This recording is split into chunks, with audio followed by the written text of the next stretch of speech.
Écoutez, Donald Trump et M. Poutine se parlent. Donc, les intérêts supérieurs de ces deux individus pour leur pays et leur deal à eux, parce qu'il ne faut pas l'oublier non plus qui est derrière, peut faire en sorte que oui, à un moment donné, si Moscou ne peut pas envoyer de renforts humains, d'abord parce qu'il n'en a pas et qu'il en a besoin pour lui-même dans sa zone là-bas, il peut très bien former une forme de partenariat qui ne dit pas son nom.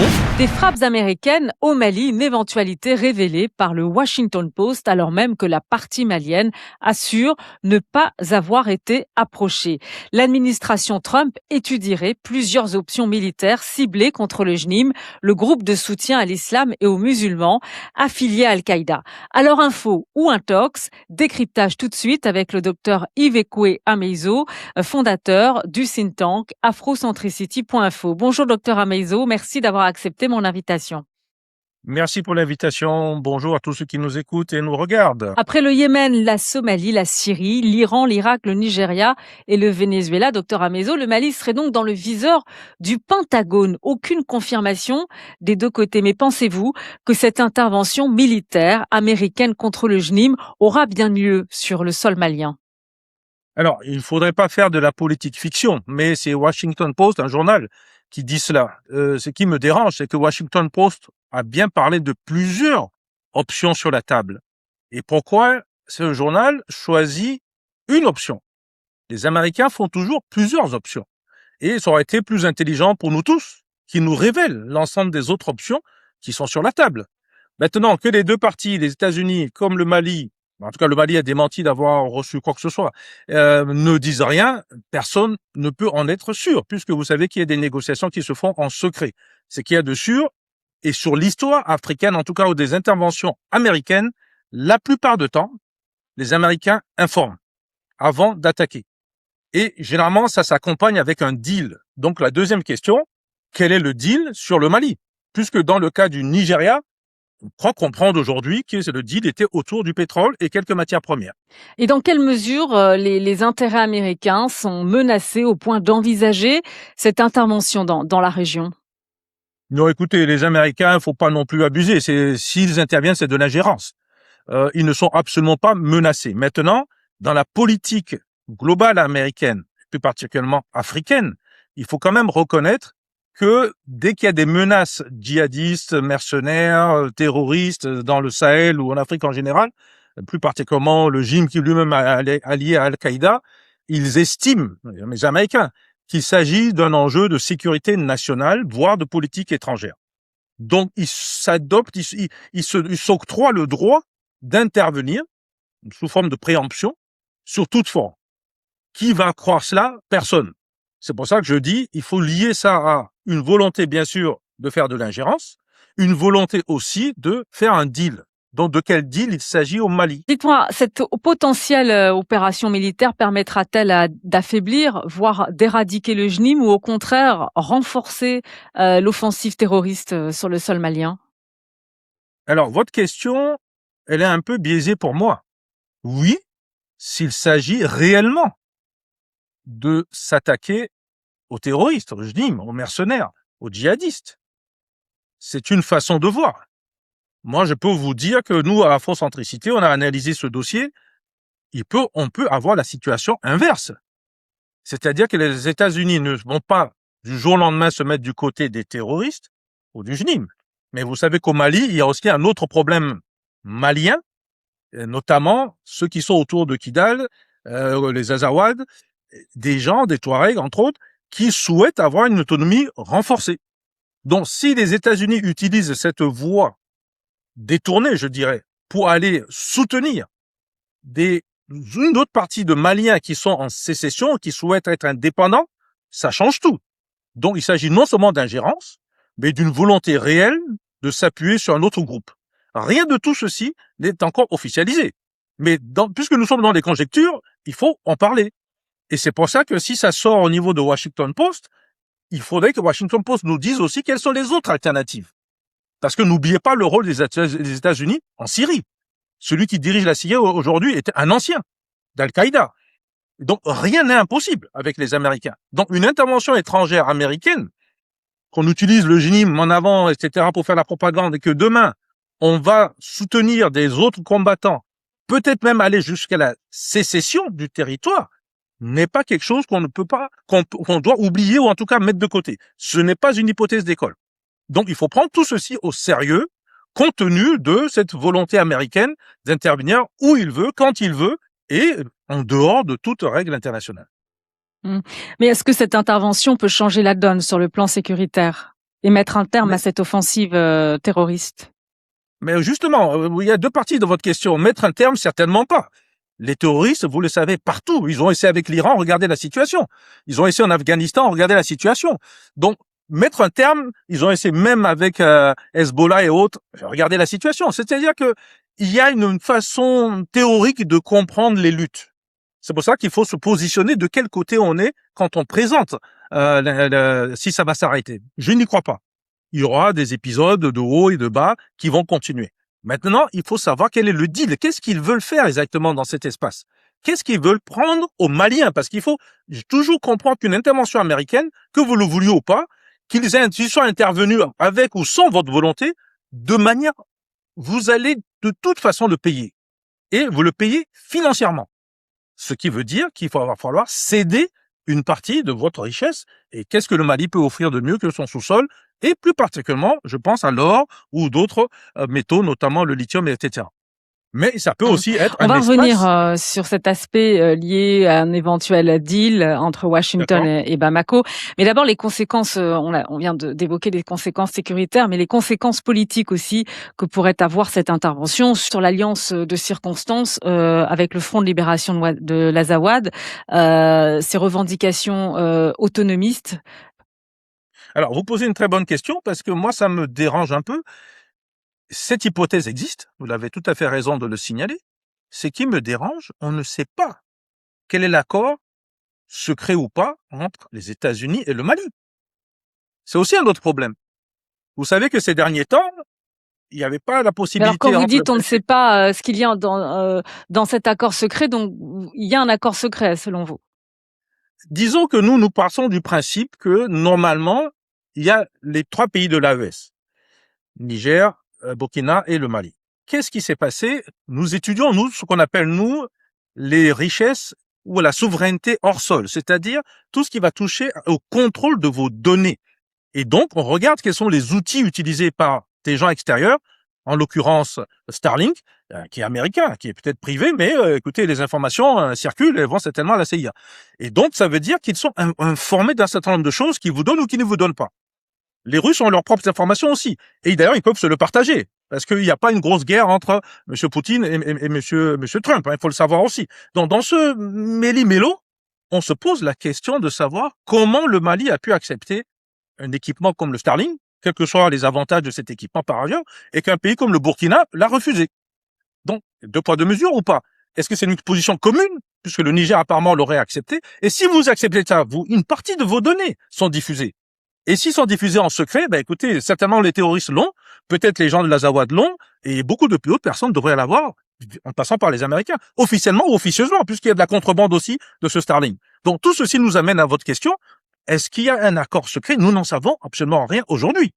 Et s'il y a un accord secret, ça veut dire qu'on pousse à une sorte de négociation. N'oubliez pas que Donald Trump veut passer pour l'homme de paix, et qu'il a créé sa structure de paix à plus de plusieurs millions. Et donc, ça peut faire partir de tout cet enjeu. Il est en campagne électorale, nous n'oublions pas aux États-Unis. Donc, une paix rapide, même si elle est imparfaite, il va s'en satisfaire. Hein.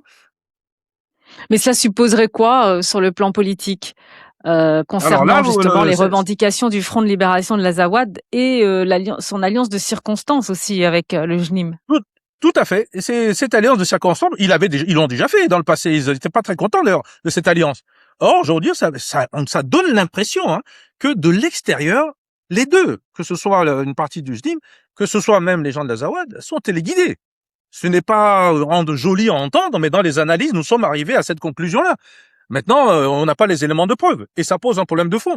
Si les deux écoutent une voix extérieure, et que le Mali, éventuellement, ne peut pas écouter une voix extérieure plus puissante, ça veut dire que quelqu'un est en train de manipuler officiellement une certaine forme de paix qui n'est pas nécessairement la paix que souhaite ni l'un ou l'autre de ses protagonistes. Ce qu'il y a de sûr, vous avez vu la nouvelle relation entre le Mali et l'Algérie, peut-être que le Niger a joué son rôle, d'autres pays aussi. Tout ça va dans un sens où je pense qu'il y a une volonté réelle de trouver une forme de paix, quelle qu'elle soit. On reprend l'exemple du Venezuela. Donald Trump n'a pas changé le système, en réalité. Il a voulu montrer seulement qu'il est intervenu et grâce à lui, il y a eu un changement, un avant et un après Trump. Et je pense que c'est un peu ce qu'il cherche à faire au Mali, d'autant plus que aujourd'hui les autorités maliennes sont plutôt dans une situation un peu plus affaiblie, depuis ce qui est arrivé à Kati, notamment la mort de leur numéro 2. Et donc tout ceci pose un problème tout simplement de dépendance. Donc la notion de souveraineté qui est mise en avant, elle existe. Il y a une volonté réelle de souveraineté. Mais quelle souveraineté si les armes dépendent de quelqu'un d'autre? Et si ce quelqu'un d'autre négocie lui-même pour l'Ukraine, négocie autre chose avec Donald Trump? Donc vous voyez, on est dans un système, disons, de cascade dans lequel on ne sait pas trop d'où la puissance malienne va arriver pour essayer de positionner la volonté malienne de souveraineté. Et ça me dérange dans le sens où il aurait fallu peut-être ouvrir tout ceci sur une base de la transparence. Et, vous l'avez posé la question au niveau national, mais ouvrir le débat avec justement les gens d'Azawad et peut-être avec d'autres. Alors, justement, ces révélations signifient-elles également que la situation sécuritaire au Mali et dans la région devient incontrôlable? La question aujourd'hui, si, pour le cas du Mali, il n'y a pas une forme d'otage du président malien, soit pour l'amener à une transition et la finir peut-être plus tôt, soit accepter des conditions qui étaient déjà posées dans les accords d'Alger ou dans d'autres accords ou de nouveaux accords que les États-Unis veulent mettre en place. Regardez ce qu'ils ont fait au Congo, par exemple. C'était venu pour la paix, la paix, la paix. Aujourd'hui, on s'aperçoit qu'ils ont envoyé beaucoup de sociétés qui sont en train de prendre contrôle des mines. Et loin, loin, loin des terrains où il y a justement des guerres. Donc, le deal en question, il faut le discuter. Or, il n'y a pas de transparence au Mali. Il faut que cette transparence revienne. C'est même à l'avantage du système et du gouvernement. Parce que ça le permet non seulement de montrer leur bonne foi, mais en même temps de montrer la mauvaise foi des interventions étrangères qui ne défendent que leurs intérêts et pas l'intérêt des Maliens, encore moins la paix telle que vous l'avez présentée au début. Alors, c'est vrai que la Russie exclut l'envoi de nouveaux effectifs au Mali, en dépit des critiques américaines pointant l'échec du partenariat sécuritaire russo-malien. Cette potentielle intervention des États-Unis offre-t-elle une échappatoire à Moscou? Selon vous, des consultations, vous le disiez, ont réellement lieu entre Moscou et Washington, vous pensez? Écoutez, Donald Trump et Monsieur Poutine se parlent. Ils ne sont pas officiellement des ennemis. Vous avez vu la position de Donald Trump sur l'Ukraine jusqu'à aujourd'hui. Donc, les intérêts supérieurs de ces deux individus pour leur pays et leur deal à eux, parce qu'il ne faut pas l'oublier non plus qui est derrière, peut faire en sorte que oui, à un moment donné, si Moscou ne peut pas envoyer de renforts humains, d'abord parce qu'il n'en a pas et qu'il en a besoin pour lui-même dans sa zone là-bas, il peut très bien former une forme de partenariat qui ne dit pas son nom, qui prendrait cette forme-là. Et en même temps, téléphoner aux Maliens pour dire, écoutez, votre armée, il est ce qu'il est. Il va falloir maintenant, moi-même, je peux pas tout faire. Vous-même, vous ne pouvez pas tout faire. Donc, écoutez, regardons si on ne peut pas trouver un arrangement à l'amiable. Et ça, il n'y a que le gouvernement malien pour nous informer de cela. Il n'y a aucune honte à dire cela. C'est une évolution normale compte tenu, comme vous l'avez dit au départ, d'une situation de terrorisme qui ne s'est pas améliorée. Et c'est très important à le dire. Or, ils avaient dit que tant que ça ne s'améliore pas, il n'y a pas la fin de transition, il n'y a pas de démocratie en fait. Donc, de manière générale, ce discours n'est plus tenable en réalité. Aujourd'hui, il faut venir à quelque chose de beaucoup plus simple. On fait un constat. Les Français sont passés, d'autres pays sont passés. Les deux n'ont pas donné le résultat attendu. Donc, il faut trouver une autre méthode de travailler. Peut-être d'ailleurs travailler ensemble. Encore une fois, vaut mieux trouver un accord en interne malio-malien avant d'aller vers l'étranger. Or, si vous faites rentrer les étrangers dès le départ, ce qui est apparemment le cas, écoutez, les intérêts des étrangers vont primer sur les intérêts des Maliens. Et ça peut aller, je vous dis, si on ne fait pas attention, jusqu'à des sécessions. On l'a vu au Soudan. Soudan Sud, Soudan Nord, et puis à l'intérieur du Soudan, regardez la situation aujourd'hui. Et à l'intérieur même, ceux qui étaient soutenus, on ne va pas citer les noms aujourd'hui, sont en train de ne plus être soutenus justement puisque l'armée elle-même est en train de faire des conquêtes au Soudan. Donc, ce sont des changements de position, d'alliance intempestives qui ne permettent pas d'aller vers la paix. Alors, vous parliez justement de transparence de la part de la transition malienne. Le ministre des Affaires étrangères malien Abdoulaye Diop a affirmé n'avoir reçu aucune demande ni information de la part de la partie américaine. pourtant, c'est vrai que depuis février, on assiste quand même à un réchauffement des relations entre les États-Unis et le Mali, et la levée des sanctions contre des responsables maliens, reprise aussi des opérations de renseignement. Quelle Tout conclusion à fait. en Bah, tirez-vous? écoutez, moi, je l'avais dit depuis le début, à partir du moment où vous signez que vous autorisez ce qu'on appelle le hors-sol, c'est-à-dire les Starlink et autres à être utilisés dans votre pays, bah, vous avez livré tous vos renseignements. D'abord, une société privée qui elle-même travaille avec l'État américain. Donc, par définition, vous avez livré l'essentiel de de vos informations. Et si vous le livrez, c'est que vous faites confiance, d'une manière ou d'une autre. Donc, ça corrobore ce que vous dites, qu'il y a une sorte de réchauffement qui n'est peut-être pas officialisé encore, parce que la population malienne peut-être ne va pas trop comprendre, mais elle est effectivement en train de se faire, et elle s'accélère, mais pas dans le sens que peut-être pensaient les officiels maliens. Maintenant, pour ce qui est du ministre des Affaires étrangères, mais il dit tout à fait la vérité. Non seulement ce qu'il dit est vrai, mais en plus, les Américains n'ont jamais déclaré qu'ils allaient faire une intervention au Mali. C'est Washington Post, hein. Et Washington Post a bien oublié de dire Et toutes les justement, autres... vous pensez qu'il est agacé par les fuites du Washington Post. Peut-être que bon, sa réaction traduit aussi un certain malaise par rapport à ces révélations? malaise, je ne pense pas. C'est un grand ministre, monsieur Abdoulaye Diop. Non, je pense pas. Je pense plutôt que il y a un problème Mais peut-être pas un malaise stratégique. de sa part, mais de la transition malienne. Oui, oui, moi j'appelle le malaise de la transparence. Vous savez, quand vous avez des situations complexes, il vaut mieux être transparent. On n'a pas besoin de tout dire. Je m'entends, j'ai fait la diplomatie 20 ans. Mais vous devez faire avancer les choses et le dire clairement. S'il y a un réchauffement, excusez-moi le terme, il faut que tout le Mali et toute l'Afrique soient au courant. Il n'y a aucune honte à cela. Au contraire. Et il faut poser les termes de ce réchauffement.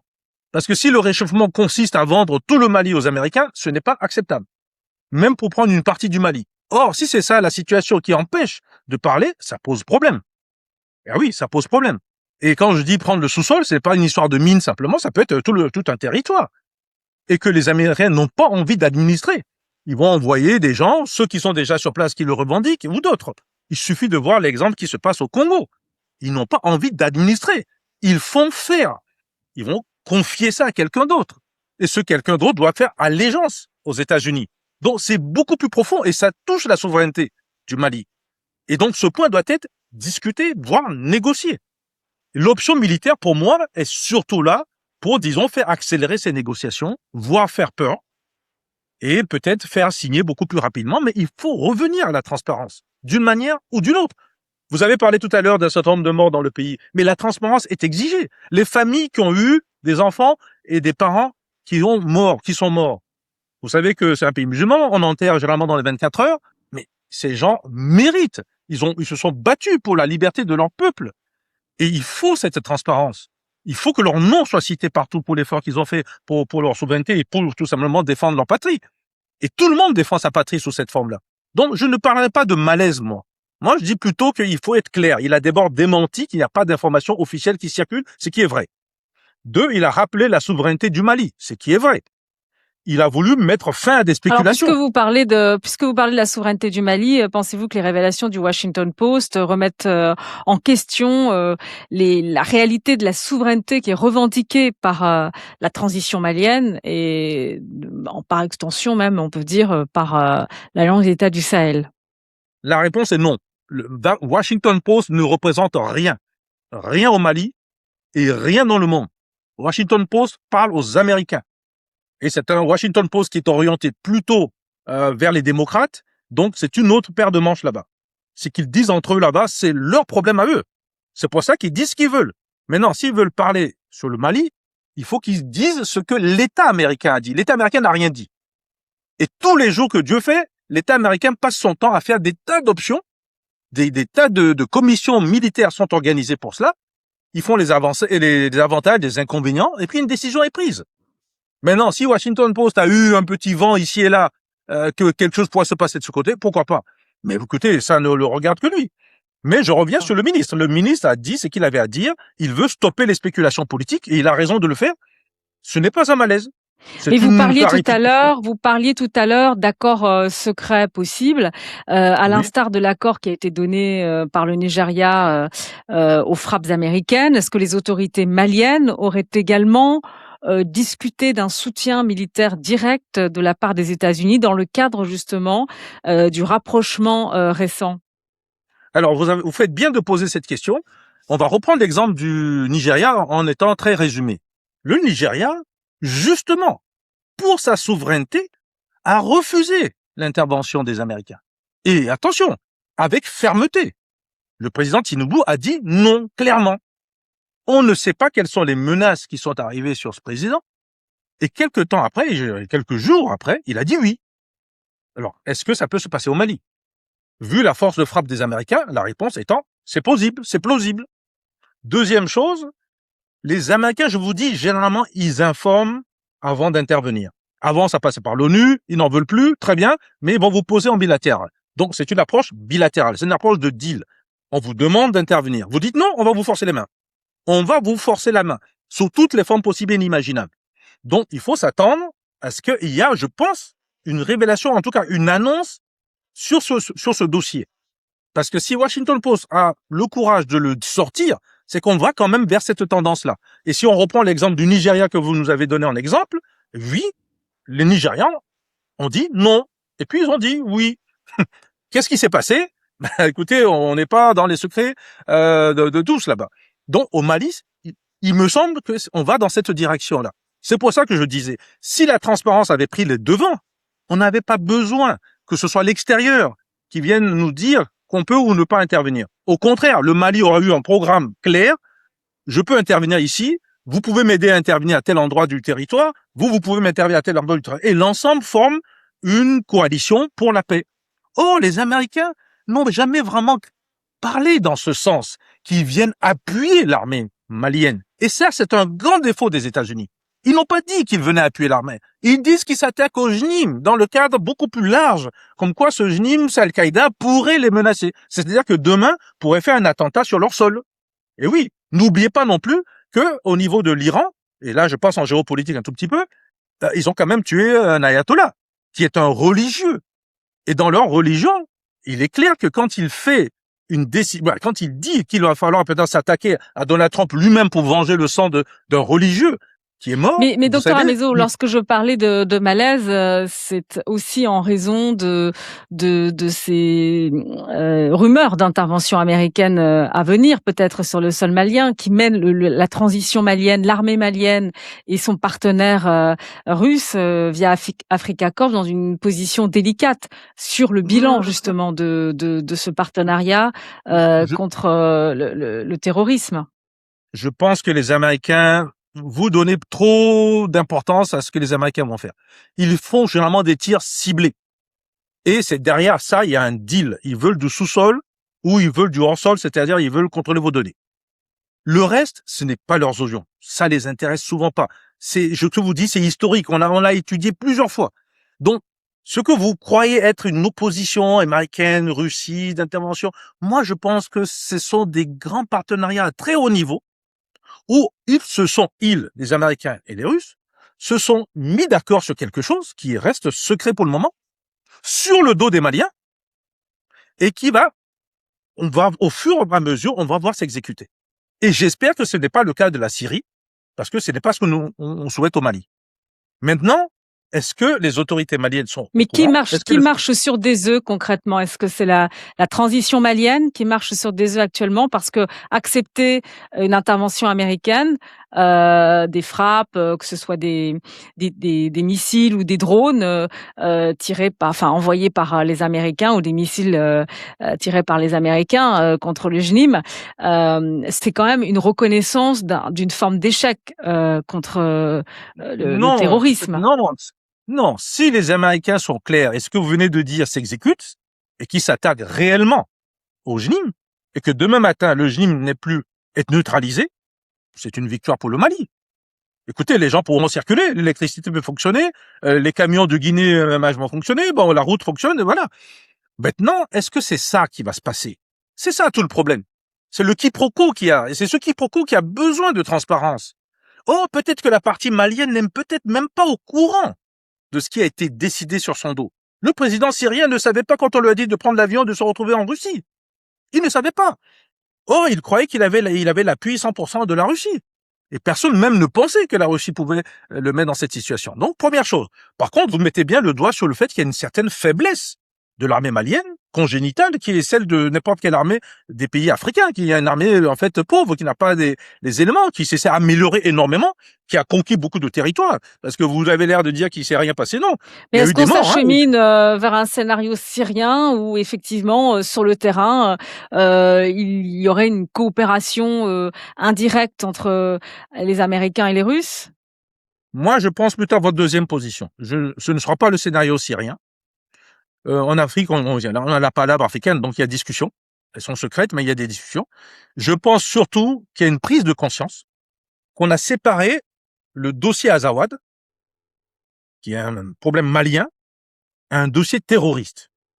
Or, ce n'était pas clair avant dans le tout militaire de l'armée malienne. Maintenant qu'on a séparé les deux, je pense qu'ils vont être aussi traités séparément. Donc, il y a deux discussions. Une discussion spécifique. Et là, les Américains peuvent prendre parti. Ils peuvent prendre parti pour Azawad. Et ils l'ont déjà fait dans l'histoire. Et ça se négocie avec les matières premières qui sont derrière. Ce n'est pas pour l'Azawad en tant que un problème d'indépendance. C'est pas le problème des Américains. C'est le deal qu'il y a derrière. On le voit au Congo. Bon. Mais ce serait un désaveu pour Assimi Goïta, le président de la transition malienne? Désaveu, non, s'il obtient la paix. Non. Au Congo, si les Américains avaient réussi à stopper, à faire la paix, il n'y aurait pas d'histoire.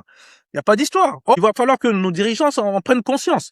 Maintenant, il y a l'autre côté aussi, il y a les pays voisins. Il y a l'Algérie, il y a la Mauritanie, il y a un certain nombre de pays voisins autour. Eux aussi, il y a la CEDEAO, on n'en a pas parlé, mais tous ces gens sont en discussion aujourd'hui pour savoir qu'est-ce qu'on fait pour travailler ensemble. La CEDEAO, s'il avait dit clairement qu'elle était du côté de l'armée malienne pour pousser le GNIM, on n'en serait pas là aujourd'hui, entre parenthèses. C'est aussi une petite responsabilité de cette CEDEAO aujourd'hui. Elle a peut-être pris conscience et elle est en train d'évoluer. D'ailleurs, c'est un militaire qu'ils ont mis à la tête, un ancien militaire, et donc peut-être qu'il voit mieux le problème aujourd'hui et qu'il va peut-être aller dans ce sens-là.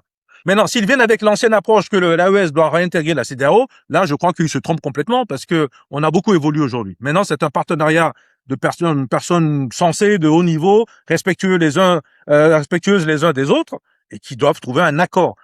Tout ce que nous demandons aux sociétés civiles, c'est qu'ils puissent au moins en parler.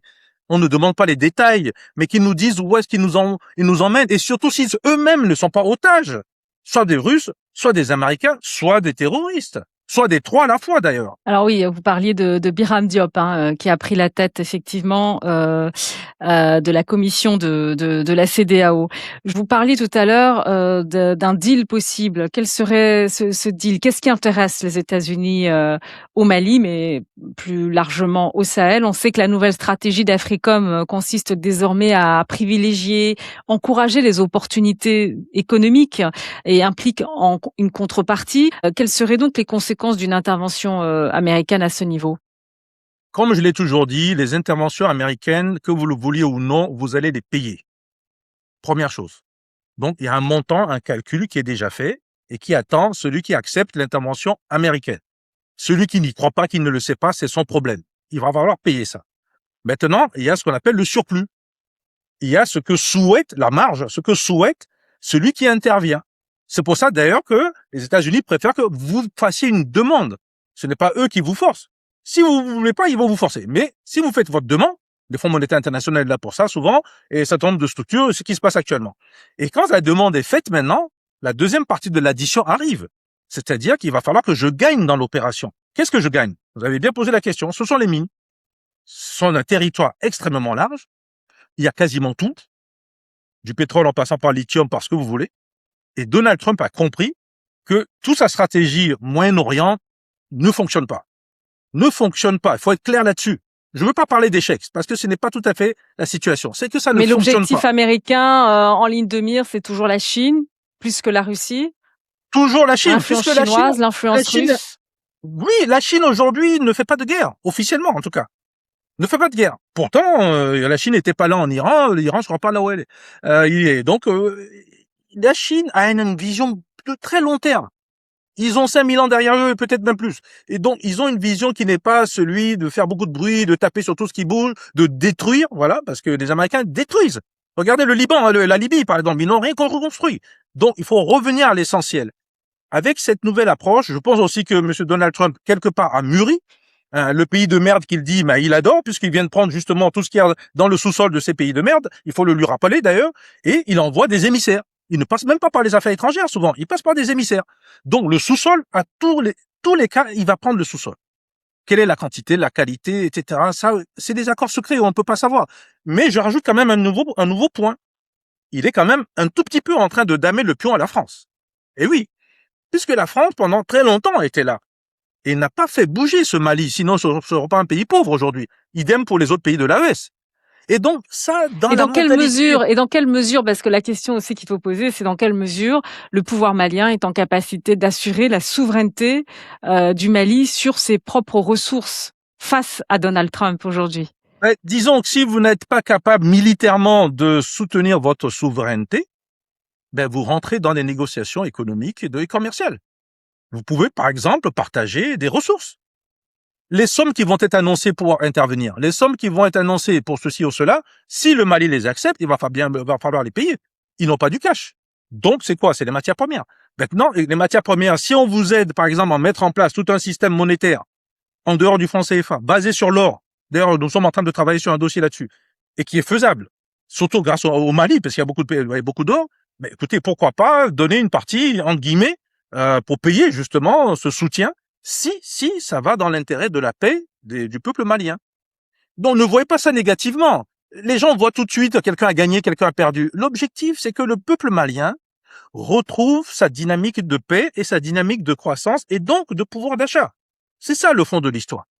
Faire croire que le côté militaire va se faire sans le développement, sans le pouvoir d'achat, sans l'économie, c'était une erreur. Je pense tout simplement de mauvaise compréhension de la géopolitique. Maintenant, ils sont tous au courant. Personne ne peut dire qu'il ne comprend pas ce qui se passe, y compris le rôle des terroristes eux-mêmes d'ailleurs. Et si ces terroristes sont là, c'est que ça arrange beaucoup de gens. Et je vous rappelle que le terroriste, il faut bien qu'il dorme quelque part. Parce que s'il dormait sur le territoire malien, il serait déjà mort. Donc il dorme quelque part, donc dans les pays voisins. Et il faut se poser la question, lesquels qui les protègent et pourquoi?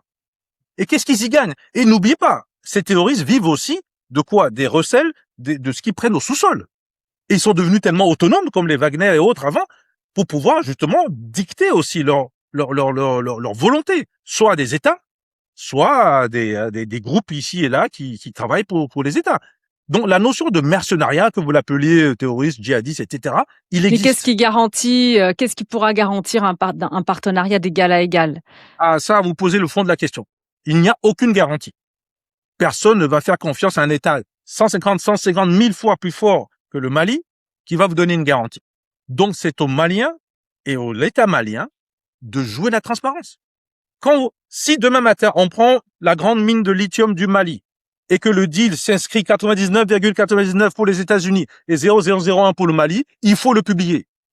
Si l'État malien le publie, tout le monde est au courant. Et le peuple se lèvera à cause de ça, parce que le peuple veut sa part.